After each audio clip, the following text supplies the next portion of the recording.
Hello, ladies and gentlemen, and being a producer of Wrestle Massacre as well as Inside Movies Galore, I am David Streggy, and welcome to Delusions of Grandeur. Enjoy the reviews. I certainly did.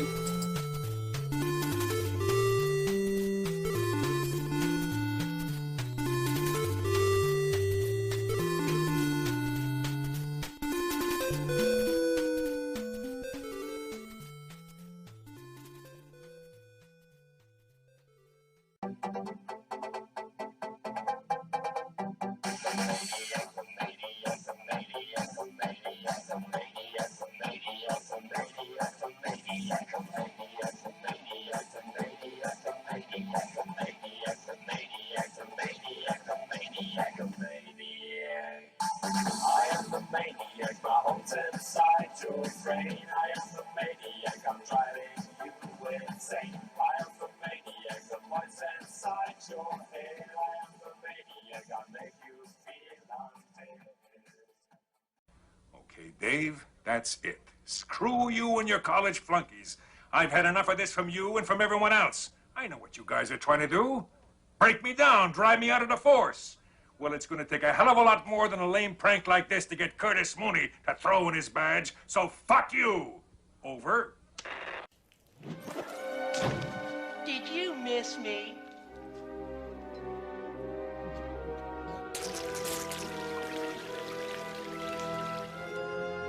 I guess not. Hello, ladies and gentlemen, and welcome back to Delusions of Grandeur. I'm your host, David Streggy, and here I have another review for you, this time of a film that was picked up by Wild Eye Productions and put in this. It's got Blu-ray 3D and 2D DVD combo pack. A very souped up looking film with a pretty cool cover on it, and I was expecting to see mummies. If you want to see mummies, I recommend that you do not watch this film. I recommend that if you want to see a zombie film and see it from that perspective, then this might be your deal. So apparently a group of university students in the New Mexico desert unearth an ancient mummy. One of the students performs some kind of blood ritual, and this awakens the spirit of a lord from the Aztec age of gods, Lord Tezcatlipoca, who evidently is intent on finishing his centuries-old reign of terror. And apparently the mummy's curse possesses the students' souls and turns them against each other in a bid to spread his evil to the entire world. At least that's some of what IMDb tells us. In the very beginning of this film, we see what looks like an Indian sacrificing something with some topless girls who look like ancient Incas. And then we have a threesome, a young man and two girls, I think one of them being Carmen, and which Carmen will come into play a little bit later. And the guy goes, they find this excavation site where apparently these ancient artifacts are. And he goes in, the one girl goes in after, and he goes down on a spear. And that's when she screams, and then here come the credits. Next, we see a van, or actually, we see a young woman who is blogging about her being part of this ghost skeleton crew of excavationists at this site. And then the van pulls up.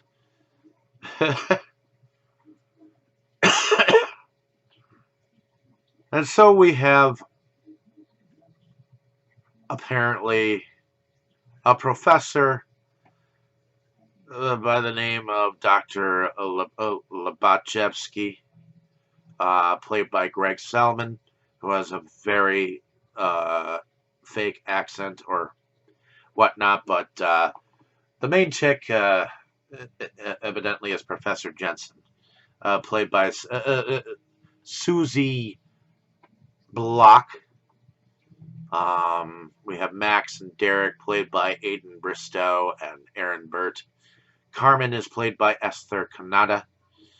Connie and Philip are played by Aaron Condry and Jack Grimmett. Jose is played by Rudy Marquez. He plays a very convincing, dressed-up Inca warrior who has been possessed. He's supposed to be fixing the van or the vehicle. Next we have Albert, played by Peter Marr. And we have an Aztec priest that is played by Rigo Obezo. Becca is played by Jennifer June Ross. So this is the cast of characters. Like I said, Professor Jensen, she's vlogcasting.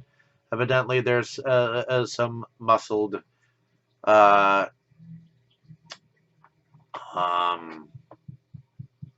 Asian-looking guy who seems to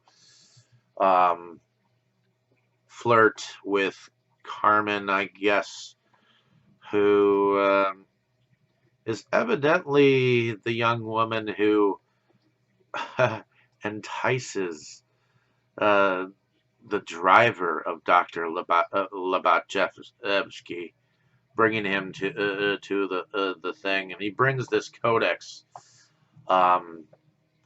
talking about the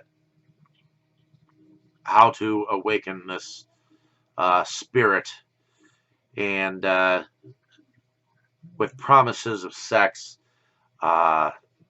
she makes him get this knife, and they incite this blood ritual, which turns the students one by one into these green goo spitting up zombies. And I mean, when the gore is at its greatest, I mean, the special effects of the zombie aspect of the creatures is actually pretty good. In fact, I have a big feeling that the reason why this is called American Mummy is because of the Aztecian angle of the film. It is a very slow pacing film. It's a lot of bad acting, and yeah, this film was horrible. But I mean, it did have a level of special effects that were intriguing to the film. I did like the fact that at least it seemed like the homework was done on the character of the Aztecian god, because that um, thing that looks like a skull with earrings and whatnot. That's actually a replica of the Lord Tezcatlipoca in the British Museum. I actually kind of looked it up, and yeah. But other than that, I mean, like I said, I was looking for a mummy curse.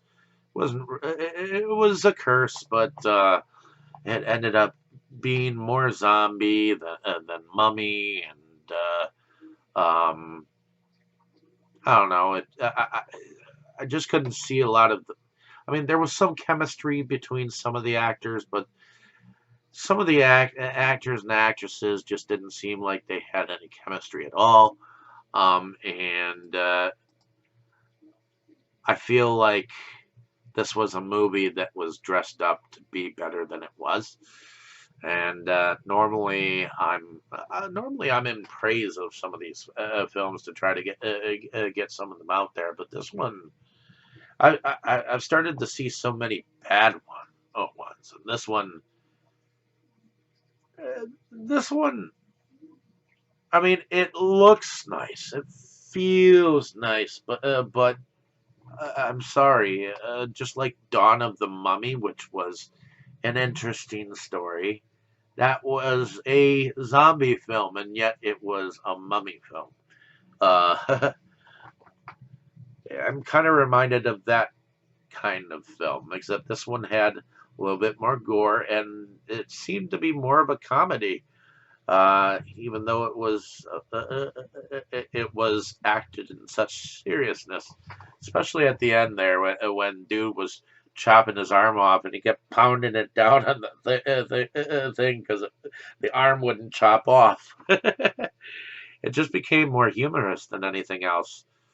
Other than that, I mean, there really isn't much that I can go off of to tell you to convince you that this movie is better than it is, because it's not really.